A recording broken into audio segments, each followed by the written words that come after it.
George, thanks so much for coming, being a part of this project. Really, really excited to have you. Thank you for having me. Yeah, it's awesome. Um, I myself am a big fan. I know there's a lot of big fans watching, so it's cool to have you here. What I wanted to jump in, this is primarily a jiu-jitsu program. It's grappling and jiu-jitsu. I know you obviously a big name in MMA, but you have a long history in Brazilian jiu-jitsu. You're a black belt, very, very strong grappler, known for your grappling. So I wonder, just as an introduction, maybe talk about how you started, how you got into jiu-jitsu, got into grappling, and your progression there. I was already a black belt in Kyokushin Karate when I started Brazilian Jiu Jitsu. I remember my first class, I didn't know much about grappling. So I did the old class, I learned new techniques. And when it was time to roll, I remember my first teacher was Wagner Fabiano. And he was about 25 to 30 pounds lighter than me. And he told me to come and start with him the first round. And in my mind, I was like, oh, he's like, I'm 30 pounds heavier than him. So I was like, I couldn't see any way that he could beat me because I was a strong athletic man. And I remember he literally crushed me. Like, he made me tap like, I think 10 times in 5 minutes. And then I was amazed how the efficiency of the sport of Brazilian Jiu-Jitsu, how important is knowledge. We always say knowledge is a weapon. And if you look around the world in warfare, Genghis Khan win the war with a bow and arrow and a horse. The atomic bomb, the Second World War, the American beat the Japanese. So the person that has the more knowledge in the art of war is always a winner. And Jiu-Jitsu, that's what it is, you know. Royce Gracie won the first Ultimate Fighter because of Jiu-Jitsu. And when I got beat and I had my first Brazilian Jiu-Jitsu lesson, I realized how important is knowledge. And that's what Brazilian Jiu-Jitsu give you. That's great. So the analogy there is the technique is and the knowledge is like, it's like technology. Absolutely. So it changes what you're capable of doing. So speaking more to that point, why do you think, if jiu-jitsu is knowledge, how do you think it compares to the other martial arts? Because you're a great wrestler, great karate. Yeah. Jiu-jitsu, it's a sport, I would say. It's a sport that you can use it in a very lethal way. You can use it to kill someone, literally. Break an arm, break a legs, disassemble someone. But you can also use it to control someone. Jiu-jitsu literally mean, in Japanese, if you translate, it's mean the art of softness. And I understand why, because it's a sport of control. You can use it for controlling someone. For example, if you work in a security or a doorman, or someone is making trouble in your establishment and you need to take him out and control him without giving him any injuries, you can use jiu-jitsu for that purpose. On the other hand, if you really have to hurt someone, make him out of order, you can use jiu-jitsu as well. So it's a martial art that it's not necessarily like, for example, another martial art that is a striking martial art that you can only hurt someone. It's a sport that it's a martial art that you can use to control someone and make him say whatever you want him to say. So like, that's one thing I've experienced, and one thing my coach talks about is, if all you know is boxing and somebody's attacking you, you just have to punch them in the face until they stop coming. But with jiu-jitsu, as you said, you have that control. It will be efficient. He's gonna stop coming. However, you can be sued, and you know, there's a lot of problem that comes from that. In jiu-jitsu, you learn how to control someone. It's a lot more efficient. And when you control someone, I think from the aggressor point of view, it's much more humiliating to be controlled than to be beat up. If I'm trying to bully someone and he turned around and he controlled me and he made me say, okay, I give up, I think it's much more humiliating for me. That's why I like jiu-jitsu so much. Yeah, because you're making that person has to admit defeat. Exactly. And there's nothing they can do. If you're mounted, if someone has your back and you don't know any jiu-jitsu, you really do feel helpless in that position. Exactly, and in the same time, when I'm fighting in mixed martial art, for me, a submission, it's more satisfying than a knockout. Because in a knockout, you see very often it could be, I don't like to use the term a fluke, because there is no such thing as a lucky punch, but it's easier in a striking sport to lose by someone who's not as good as you than in jiu-jitsu, because in jiu-jitsu you really need to work your way up to the submission, which is in a striking sport, it happens so fast that you make one mistake, you zig when you should zag, boom, and it's over. So I think it's more rewarding in a way for me in a mixed martial art competition to win via submission. Yeah. Because the person had to admit, I gave up, you're better than me. So it came from that position of control. So you demonstrated the superiority of your technique, yes, your technology. So going into that MMA angle, you're one of those guys, I mean, speaking as a fan, you had awesome striking, but then you become an exceptional grappler as well, and you're known for your wrestling and for your control and your jiu-jitsu. So it's satisfying, but I guess if you could speak to what is the strategic benefit of your grappling? Like, why did your style become so control-oriented? For me, if you control the fight, you slope the odds into your favor to win, you know.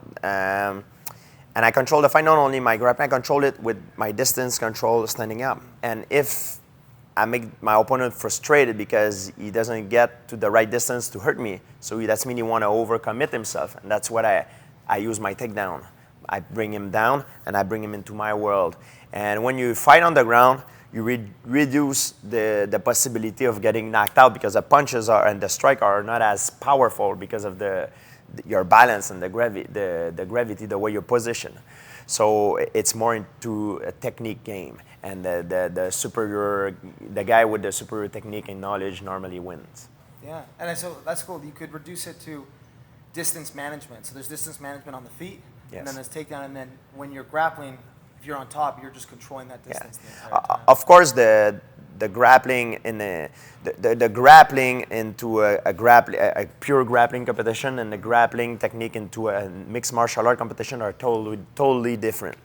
You see guys that are very good in grappling competition, they're not very successful in MMA, even if the fight happened on the floor, because the fact that you can use the strike change the whole game. If you change the rule, you change the sport entirely. So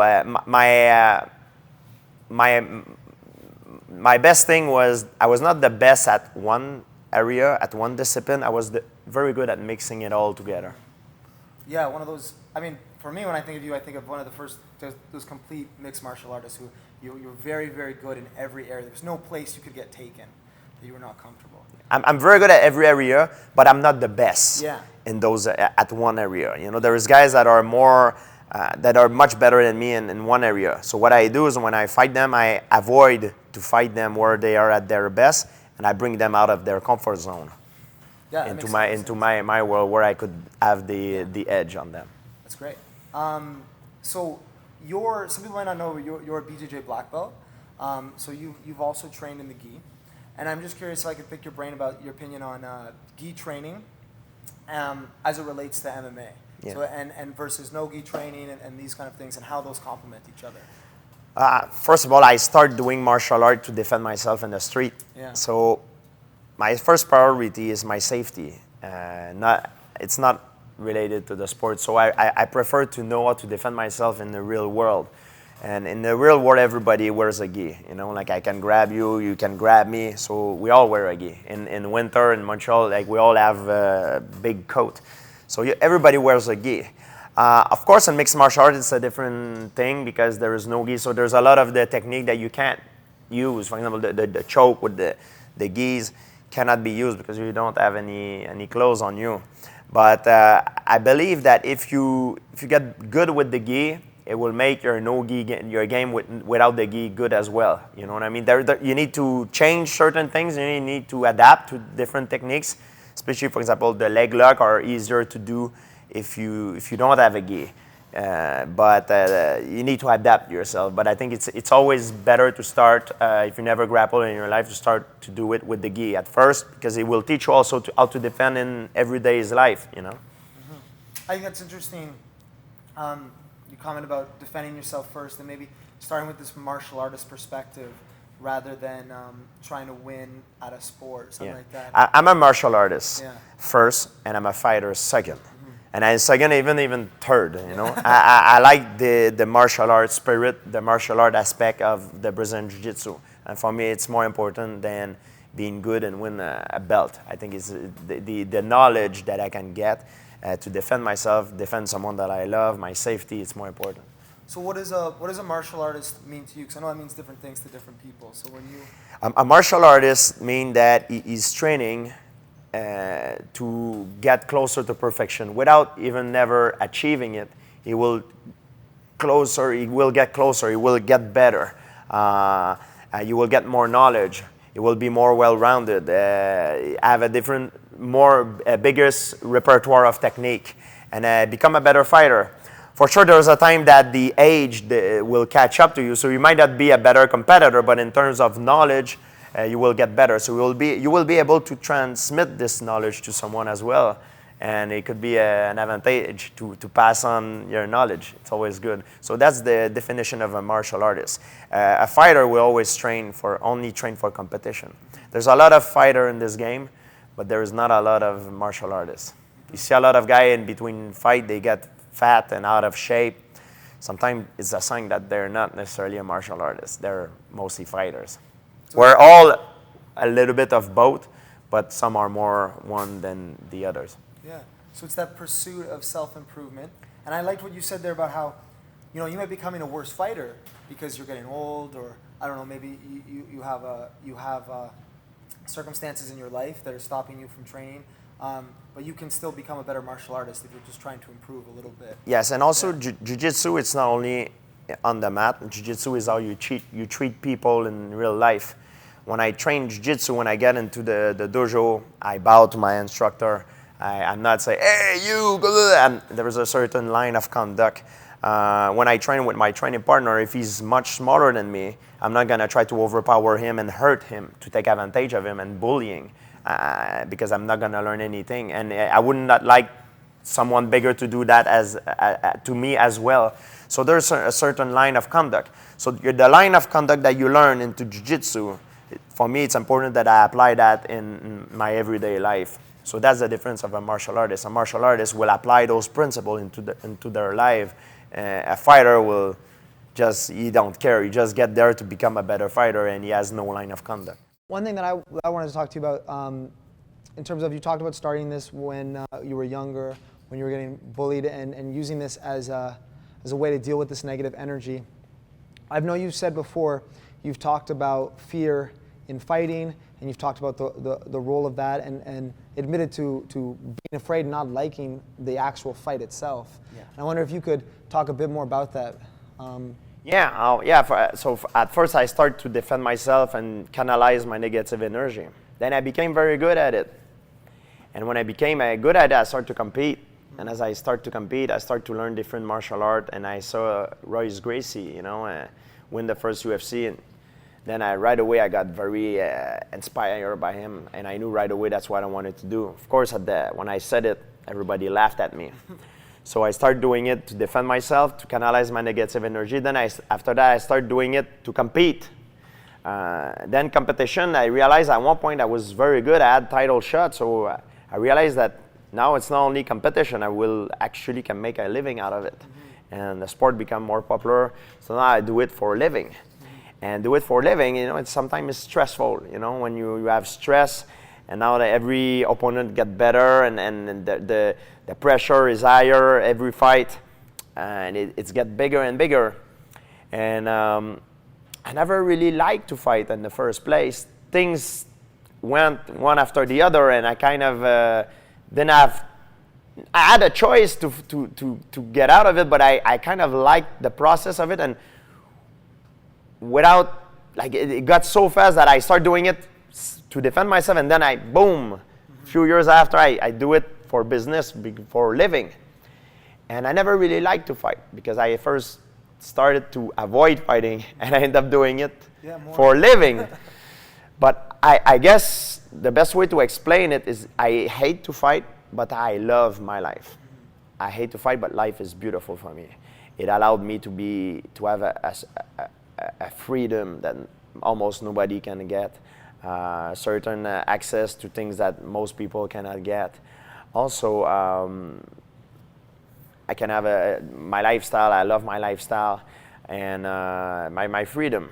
But in order to have those advantages, I need to compete. And that's why I kept competing to maintain that lifestyle. I don't know nobody that loves his jobs 100%. Yeah. Everybody that have jobs that love, maybe they love their jobs 90% of their job, maybe 95% of their job. Normally, there's 365 days in a year. I used to fight maybe twice a year. So if you put that in percentage, it's a very small percentage. So I could say that a big percentage of my job, I love it. I love to train. I love the mind game of how I'm going to beat someone, how to solve a problem. But the actual competition and the trash talking of it, I really don't like it. But it's part of it, and I roll with it.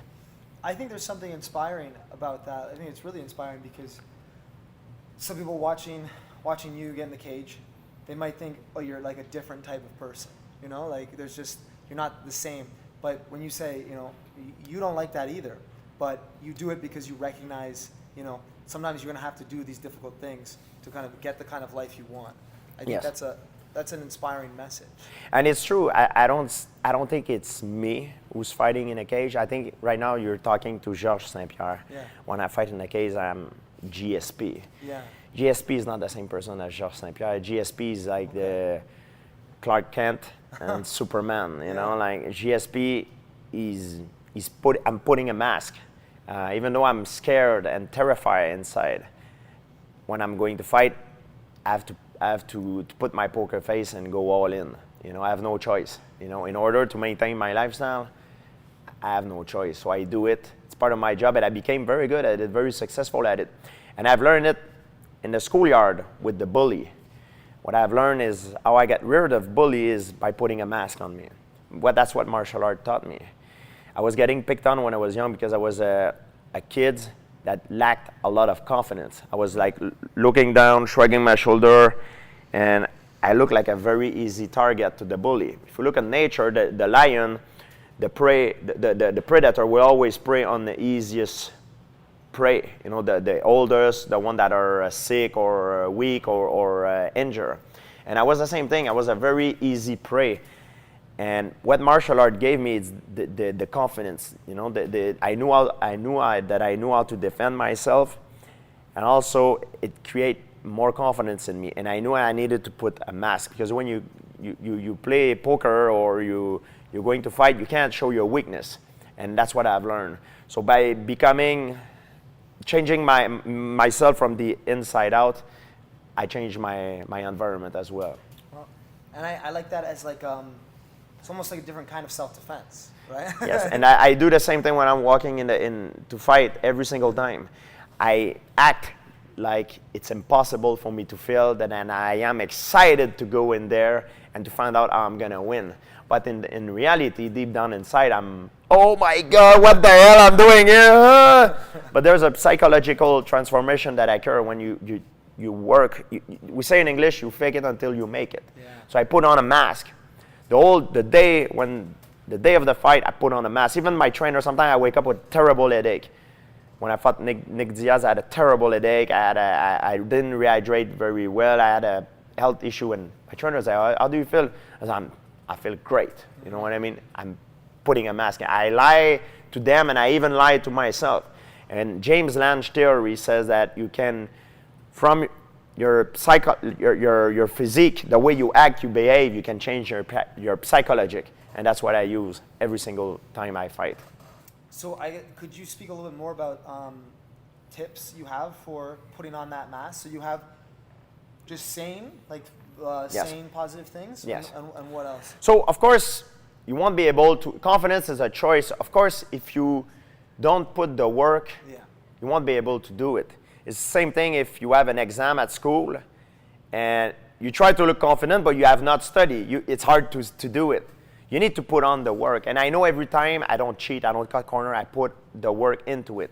But even though I put the work into it, I'm still nervous. Mm-hmm. But I know I've prepared the best I could have prepared. So it's the same thing when you have an exam and you study the best you could study. You'll be nervous, but you can put a mask and know that you're going there confident because you know you put the work into it. And that's the same thing. So when I'm going into a fight, I know I put the work into it, so I can put a mask. I win big or I lose big, but I go all in. I don't go halfway.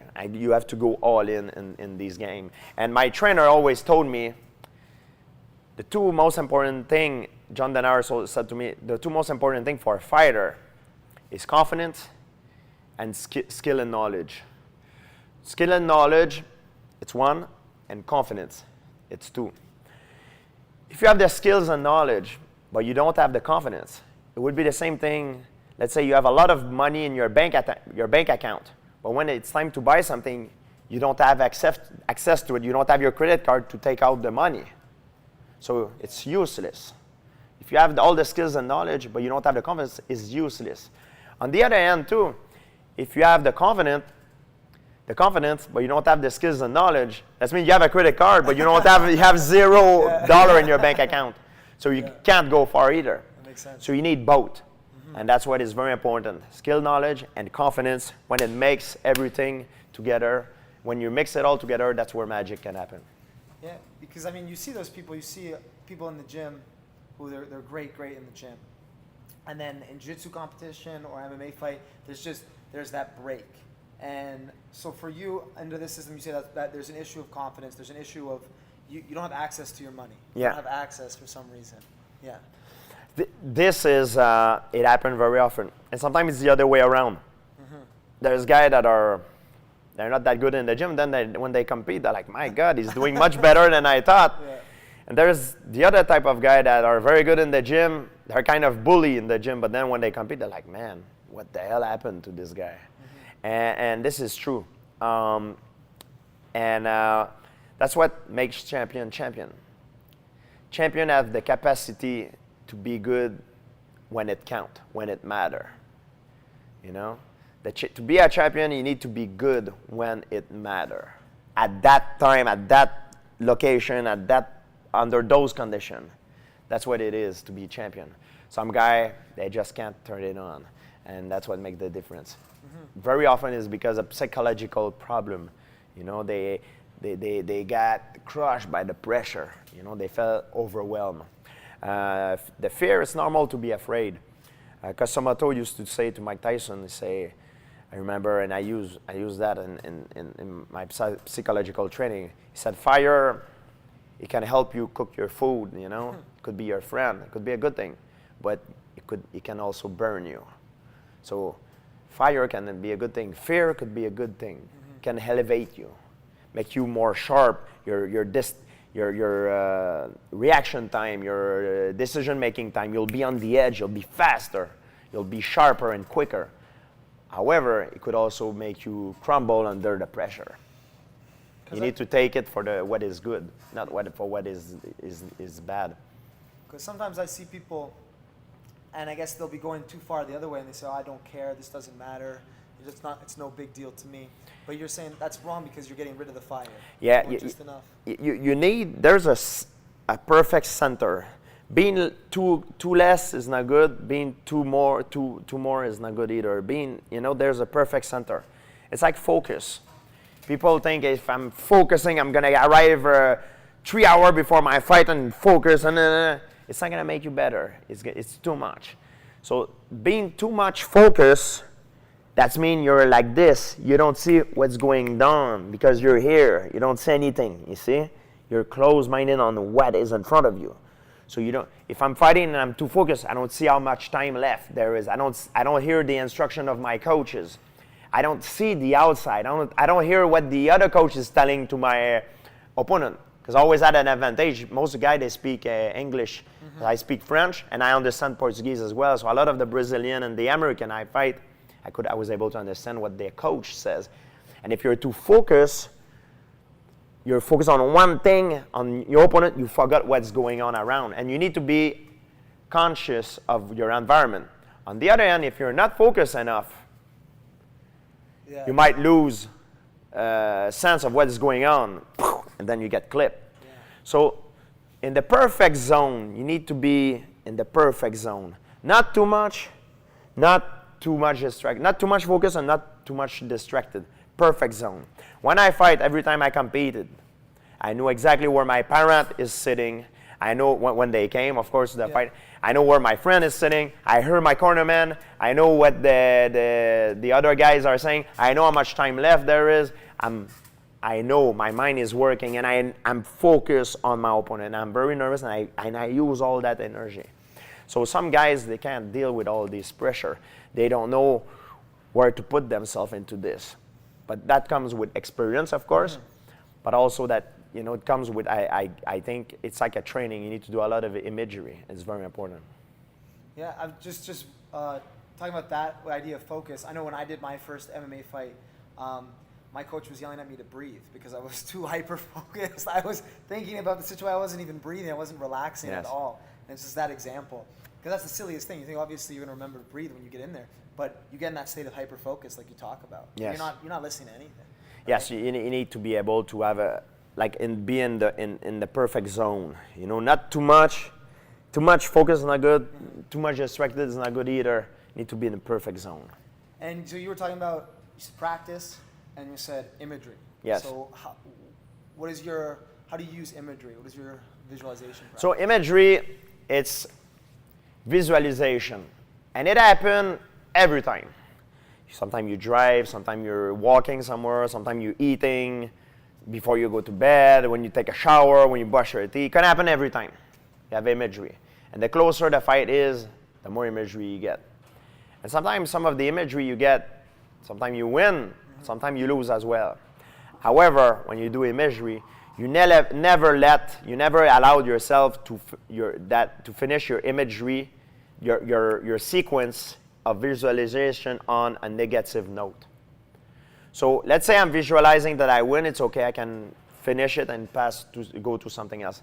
However, if I'm brushing my teeth and, I don't know, someone is calling me and I'm visualizing that I'm getting beat up, I can't answer the phone until I'm forcing myself to visualize how I'm going to turn around the situation and get back to the upper end into the fight. And then when I get the upper end, now I can answer the phone. I know it sounds crazy, but you need to be crazy to be champion, all these things, I never allowed myself to finish my imagery, even when I had a thought behind my head of the sequence of a fight or what might can occur, to finish in a negative way.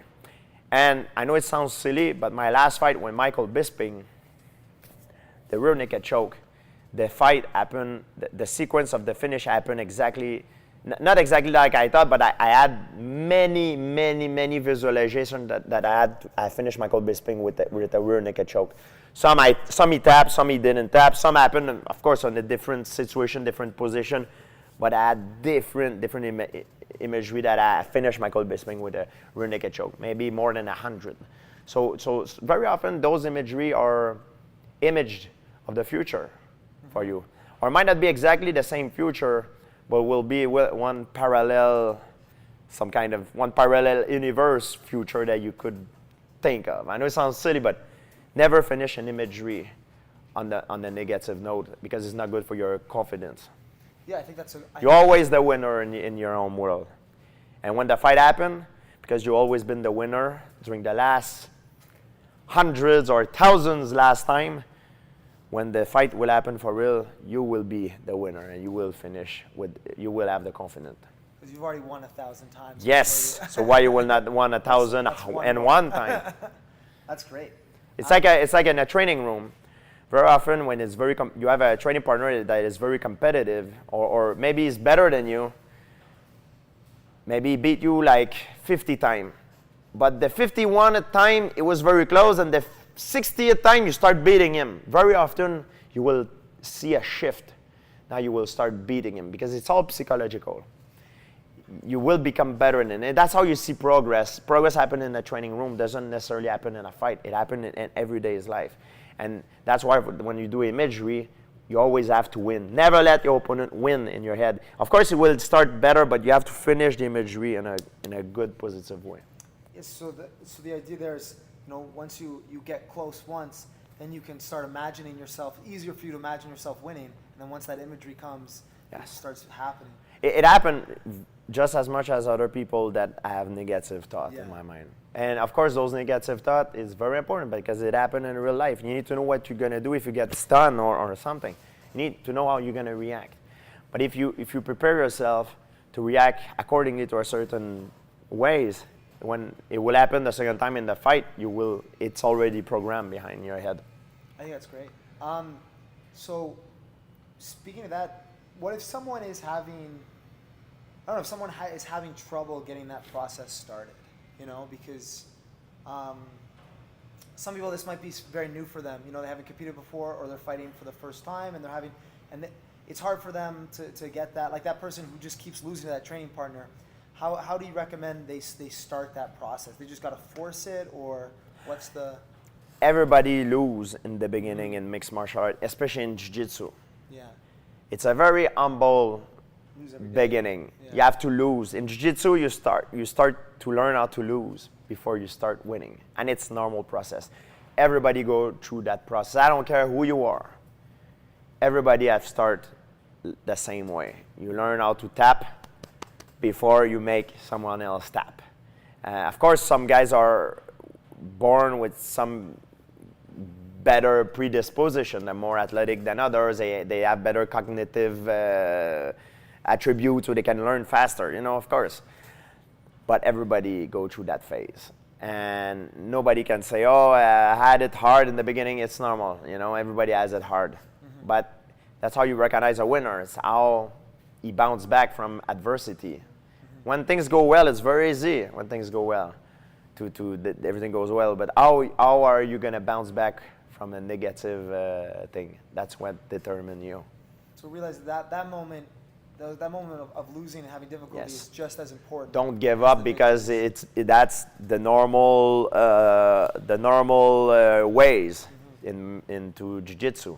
You can't start jiu-jitsu and being fantastic in the beginning. It's impossible. It doesn't go like that. You have to go through the lesson of tapping. I'm like, man, I got beat up by a guy who's like 30 pounds lighter than me. What the hell? It gives you a hit on your ego. And me, my pride is bigger than everybody. You know, I'm a very proud person. And but you have to let your pride outside of the dojo, outside of the room. Mm-hmm. So, going back to jiu-jitsu, you were talking about John Danaher.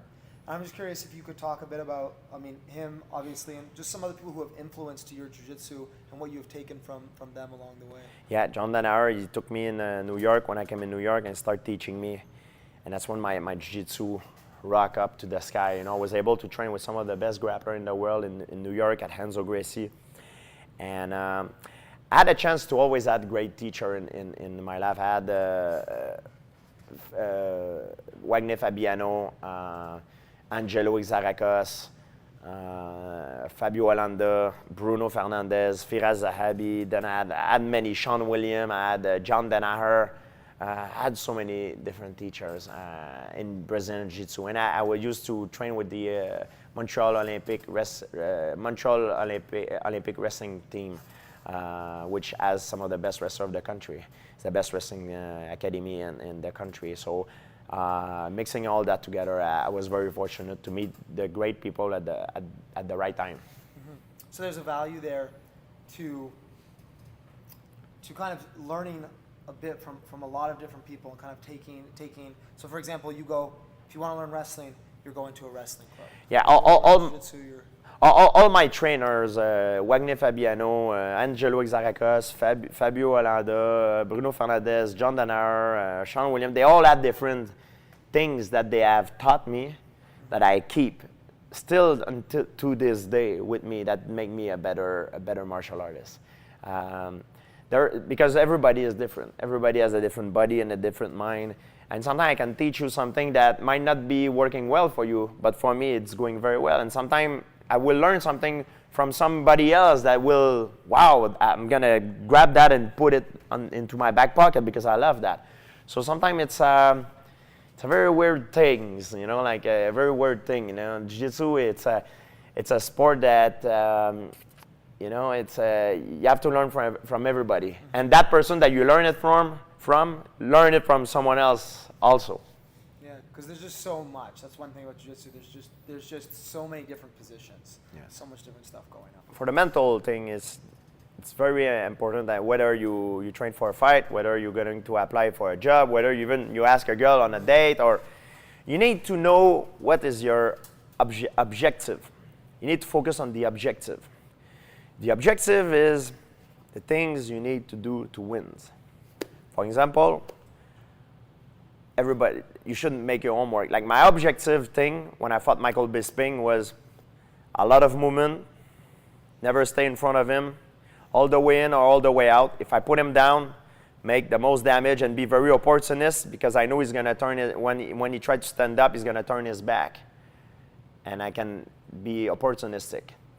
And don't lose my energy, try to hold him down. If I lose him, I lose him. Let's stand back up and start back again. But never stand in front of him because he's a bigger man. That was my main thing. Quick in and out movement, angle, all the way in, all the way out, opportunistic, he's going to give his back. So that was my key point. That was my objective thing. These are the things that I can control, that was my homework. I need to be done at all costs. The thing that I don't want to focus on are the subjective thing. Yeah. How do I feel? What is the people going to say about me? What is he going to do to me? Am I sick or not? Am I having a headache? Am I nervous or not? What is it raining? Or all these things that go through your head, you don't care about that. This is subjective. You don't exist as an entity. The only thing that exists is your objective thing. Movement, a lot of movement, never stay in front of him. All the way in, all the way out. When you put him down, he's going to turn his back. Be opportunist, go for the finish, go for the kill right away. He's going to turn his back. Right away, you go for the kill. If he stand up, don't waste your energy to hold him down because he's going to stand up. He's very good at it. Just start all over back again, all the way in. And every time I got hurt into that fight, it's because I didn't respect those principles. If I stick to these principles, these are the key for victory. How I feel, what people say, is the referees on my side or not, these I don't care. I don't control that, and it's not going to help me, whether yes or not. The only thing going to help me is the objective. So I focus only on the objective, not the subjective. And you don't even exist. The only thing that matters is the objective thing. You need to be done. That need to be done at all costs, even if your life depends on this. That's how I focus when I fight. And different opponent has different objective. If I fight a different guy, I have different objective, I think what I take from that that's really interesting is, how many hundreds of and thousands of techniques and ideas do you know? And, how much thinking is going into that fight with Michael Bisping between you and your coaching staff? And these objectives are simple and clear. You had only only four of them. I think that's really cool, is focusing, taking all of these variables and reducing it to those things. I guess just so you can focus, just those core principles. Yes. Yeah. You need to have always a plan A and a plan B because things doesn't always happen the way it works, But you need to have a plan A and a plan B. When you get ready for a fight, you need to know yourself and know how you match up against your opponent's strength. And sometimes knowing yourself is even harder than knowing your opponent. So you should know these objective stuff. You should know it like on the tip of your finger, like this, like. Hey, what happened if you can't do that? Okay, I'm gonna do this, like an oral, like an oral that you prepare to go at school in front of the people. Me, every fight, I know my objective. And you ask me a question. Oh, what happened if you cannot put him down? That's no problem. I'm gonna use my footwork to stay all the way out or all the way in. No problem. And I always have a plan B. You know what I mean? So in my fight with Michael Bisping, my plan was because I was expecting him of charging me, to come like a hunter. So my plan was like to use my footwork, never stay in front of him, and use my footwork to be mobile, to make sure I don't get hit, because he's a bigger man, and to make him overcome it, and to counter him and also put him down. And when he put him down, to go for the finish if he turned his back, because that was my plan. And I knew he was very good at standing back up. So that was my plan, but that's what happened in the second round. He started changing his game plan. He didn't fight like a hunter. He started fighting like a runner, and that messed me up a little bit. So I need to change. So my plan B was like, okay, if he fight like a runner, I'm gonna cut the ring on him, make him fight his back against the fence, and apply more pressure, and still, force him to try to exchange and overcome it, so I can go for the takedown or the counter. And that makes a lot of sense. I like that idea of plan A, plan B. But another point that you were hitting on is the objective versus subjective.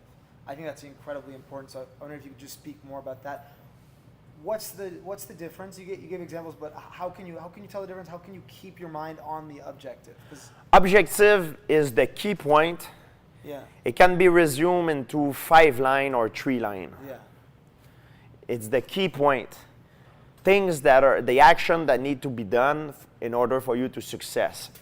For example, you're going to ask a woman into a date. I don't know, I'm just making a joke. It's the art of war. So, you know, for example, like certain women don't like guys that hesitate. That you need to be confident. So confident, even if you're scared, you need to have a sign of confidence. You know that from your friend or that woman like a certain type, I don't know, a certain type of flower.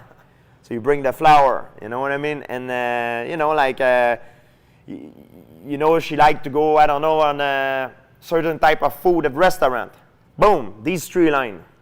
Yeah. Confidence, rose, the flower is the rose, and for example, and Thai food, for example, she likes spicy food. Give her an example. So you're going to go out there. You know that you cannot go out there, even if you feel like you're not confident, you're scared, you're not going to go out there like, excuse me, or you're not going to go there and bring her, you know, something else on fire. She likes flour. Or you're not going to go out there and tell her, hey, can you want to go eat, I don't know, some Vietnamese soup. She likes spicy food, she likes Thai food. So these are your objective. You need to go there confident. I don't know, give her a rose. I'm saying this out of my mind, and you invite her to go to a restaurant. Hey, Saturday night, would you like to come with me on, I don't know, a Thai food restaurant? You know what I mean? This increase your chance. It doesn't mean she's gonna say yes, but it increase your chance of winning, so to speak. So the same thing into a fight. You know who you're going up against. You don't know him very well, but you know what? You made your investigation.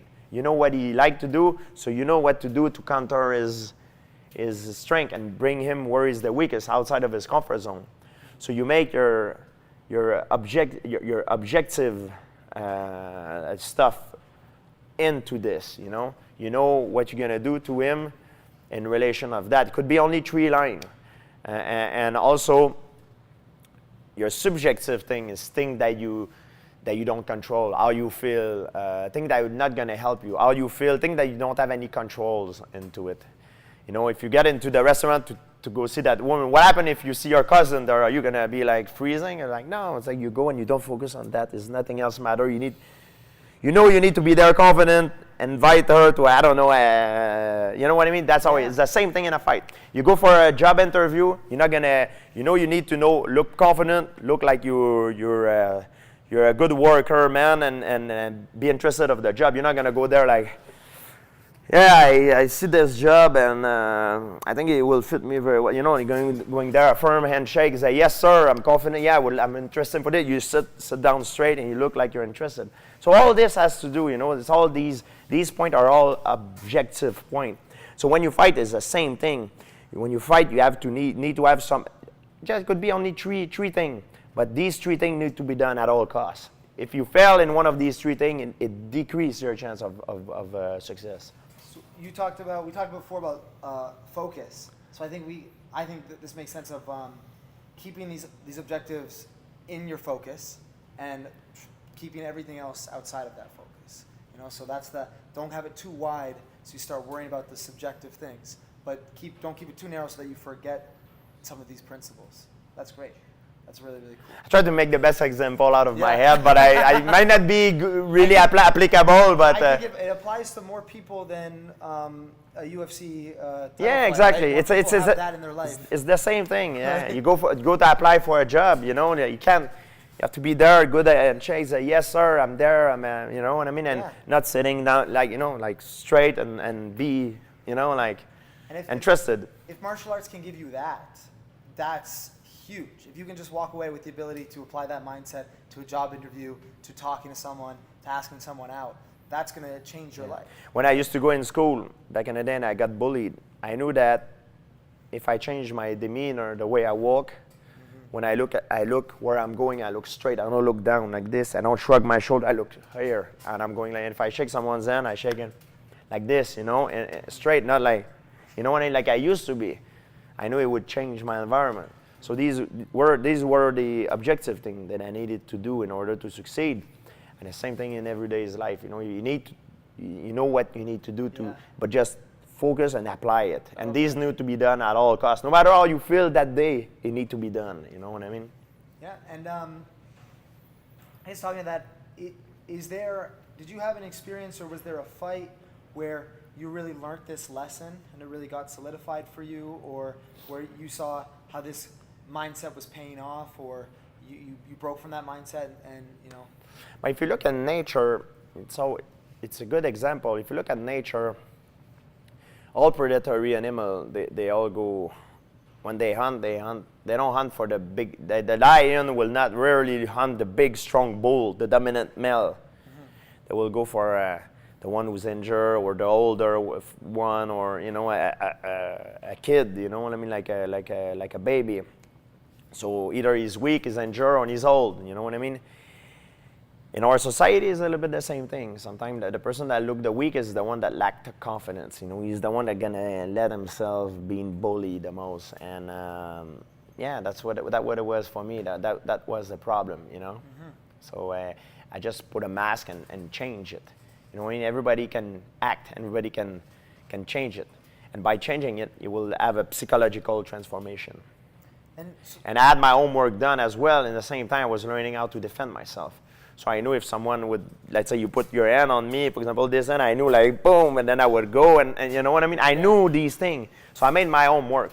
Confidence that does not just appear like this, you know? You can fake it, but real confidence does not just appear like this. It happens when you need to do your homework to get out of the problem, you know? So it's the example you were using before. You need the credit card, but you also need the money. Absolutely. So you gotta do the homework. If you have a fight coming up, yeah, you might act like a tough guy, but if you haven't trained for the last 6 months, you'll pretend to be a tough guy, but when the ring, when you hear the ring, it will not go well for you. You know, you might get tired very fast because your conditions suck. You know what I mean? Mm-hmm. So you need to do your homework. If your homework is done, now we can talk. You know. Yeah, and you've used references to the animal kingdom a couple times now. Is that something you learn a lot from? It's just like watching that kind of dynamic of the predator and the... Well, I've studied a lot of paleontology too, so I'm really interested in that domain. Yeah. And yeah, it's an interesting subject for me. Yeah. I'm an athlete. I'm a good athlete, but I'm a nerd. And people don't know I'm a nerd. I'm a nerd that is very athletic, you know. Yeah. And so that's something, you know, you might not think those interests apply to fighting, but you find parallels in those that you're taking. Yes. Yeah. Absolutely. That's really cool. Well, thanks so much, George. No, really appreciate talking to you, taking the time to come and talk to us. No, thank you very much. Yeah. It's always a pleasure, guys. Thank you for having me. Yeah. Is there anything else you wanted to add, or anything you have coming up now? Well, will be. I know Hayabusa are launching superhero gloves and equipment. So. Stay tuned for 2020. Yeah, you might see me. You might see me in the big screen, related to something similar to that. Oh, awesome! That's great. Cool. Thanks, George. Thank you. Appreciate it.